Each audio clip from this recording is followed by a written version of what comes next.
এর আগে আমি 2 বার এই রেসিপিটা বানিয়ে নিয়েছিলাম, তবে একবারও বিশ্বাস করেন আমি দোকানের মতো টেস্ট পাইনি। তবে এইবার মানে 3য় বার যখন বাসায় ট্রাই করলাম আমার বুদ্ধিতে একদম হুবহু আমি দোকানের মতোই টেস্ট পেয়েছি। বড় বড় ফ্যাক্টরিগুলোতে যেভাবে এই রেসিপিটা তৈরি করা হয় একদম সেম টেস্ট, সেম টেক্সচার, মানে সব কিছু হুবহু একবারে সেম। তো এইটুকু গ্যারান্টি দিয়ে বলতে পারি যে আমার রেসিপি ফলো করে আপনি যদি বাসায় এটা ট্রাই করেন ইনশাল্লাহ 100% দোকানের মতোই টেস্ট পাবেন, গ্যারান্টি। তো দেখতেই পাচ্ছেন আমি কড়াইয়ের মধ্যে ফুটন্ত গরম পানিতে দিয়েছি একটা পাকা আম এবং কাঁচা আম। আমি প্রায় 15 থেকে 20 মিনিট মতো সিদ্ধ করে নিয়েছি। চুলাটা বন্ধ করে দিব আর এই পর্যায়ে আমগুলো আমি গরম পানি থেকে উঠিয়ে নিচ্ছি। গরম পানি থেকে উঠিয়ে একটা সাইডে রেখে দিব যাতে করে আম দুইটা একদম সুন্দরভাবে ঠান্ডা হয়ে যায়। কাঁচা আম আপনি যেই সাইজের নেবেন পাকা আম কিন্তু তার ডাবল সাইজের নিতে হবে। তার মানে কাঁচা আম যদি হাফ কাপ নেন তাহলে পাকা আম আপনাকে 1 কাপ নিতে হবে, ঠিক আছে? আমগুলো যেহেতু খুব সুন্দর করে সিদ্ধ হয়ে গেছে তো খোসা ছাড়িয়ে নেওয়া তেমন কোনো কঠিন কাজ হবে না, খুব ইজিলি এটা করে ফেলতে পারবেন। আর তারপরে দেখতে পাচ্ছেন হাত দিয়ে চেপে চেপে আমি আমের যেই মিটগুলা বা পাল্প সেটা কিন্তু আলাদা করে নিব।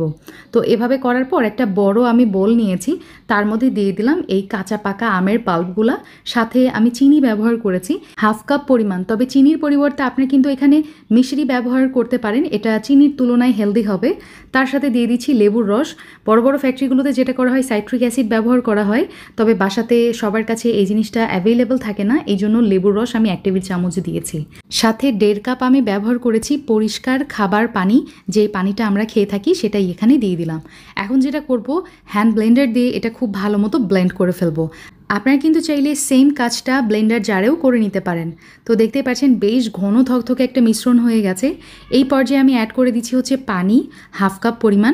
আমি যেটা করছিলাম অল্প অল্প করে পানি অ্যাড করছিলাম আর এটার কনসিস্টেন্সিটা খেয়াল করছিলাম যে এটার কনসিস্টেন্সি কেমন আমি রাখবো। আবার আমি কিন্তু বেশি ঘনও রাখবো না আবার বেশি পাতলাও না, একটা মিডিয়াম কনসিস্টেন্সিতে আমি রাখতে চাচ্ছিলাম আর কি।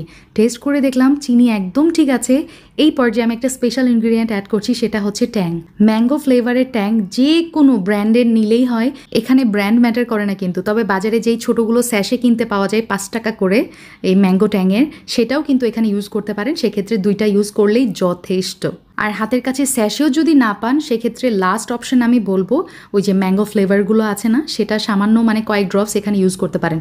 তবে সবচেয়ে বেশি বা বেস্ট টেস্ট আসে হচ্ছে এই ট্যাংটা ইউজ করলে। ভাই আমি লিখে দিতে পারবো দোকানের কেনা ম্যাঙ্গো জুস আর আমার বাসায় বানানো ম্যাঙ্গো জুসের মধ্যে কোনো পার্থক্য আপনি খুঁজে পাবেন না।